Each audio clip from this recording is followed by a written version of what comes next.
నమస్తే అండి. నమస్తే అండి. ఏం పేరు మీ పేరు? శ్రీదేవి అండి. ఎక్కడి నుంచి వచ్చారు? విశాఖపట్నం నుండి. వావ్, విశాఖపట్నం నుంచి వచ్చారు. ఓకే, ఎవ్రీ ఇయర్ వస్తూ ఉంటారా? లేదండి, ఈ ఇయర్ వచ్చాం.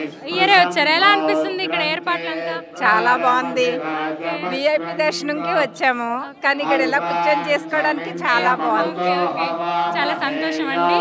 సో కార్తీక దీపం అంటే మనం ఎన్ని పాపాలు చేసినా కార్తీక మాసంలో ఒక దీపం వెలిగిస్తే చాలు పోతుంది అంటారు. దాని మీద మీరు ఏం చెప్తారండి? అది అంత నిజమే అండి.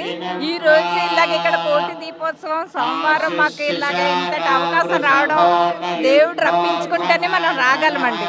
మనంతటి మనం ఏం చేయాలనుకుని మనం చేయలేము కదా. నమస్తే అండి. నమస్తే అండి. ఏం పేరు మీ పేరు? ఇల్లూరు కావ్య. ఓకే, ఎలా అనిపిస్తుంది ఈ సంవత్సరం ఏర్పాట్లు? ఇక్కడంతా పండగ వాతావరణం నెలకొంది.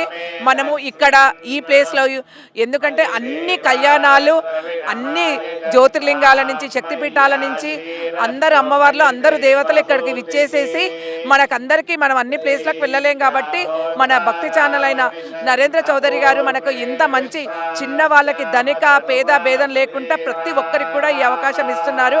నిజంగా కూడా అంటే మన హిందూ ధర్మాన్ని మనం కాపాడుకోవాలంటే ఇలాంటి కార్యక్రమాలు చేస్తున్నానంటే ప్రజలందరూ కూడా మన హిందూ ధర్మాన్ని, మన సనాతన ధర్మాన్ని కాపాడుకున్న వారం అవుతాము. రేపు మనకి ఎగ్జిబిషన్ గ్రౌండ్స్లో 10,000 మందితోటి సంపూర్ణ భగవద్గీత పారాయణం ఉంది. మనకి గణపతి సత్యనారాయణ స్వామి వారు కోటి పారాయణం చేయమని మమ్మల్ని అడిగారు. ఈరోజు మేము మధ్యాహ్నం నుంచి సాయంత్రం 4 గంటల నుంచి ఇక్కడ భగవద్గీత పారాయణం చేస్తున్నాము. మాకొక్కసారి స్వామివారి మన నరేంద్ర చౌదరి గారితో మాకొక్కసారి స్టేజ్ మీద మాకొక్కసారి భగవద్గీత పారాయణం చేసేకి అనుమతి ఇవ్వాల్సిందిగా కోరుతున్నామండి. తప్పకుండా.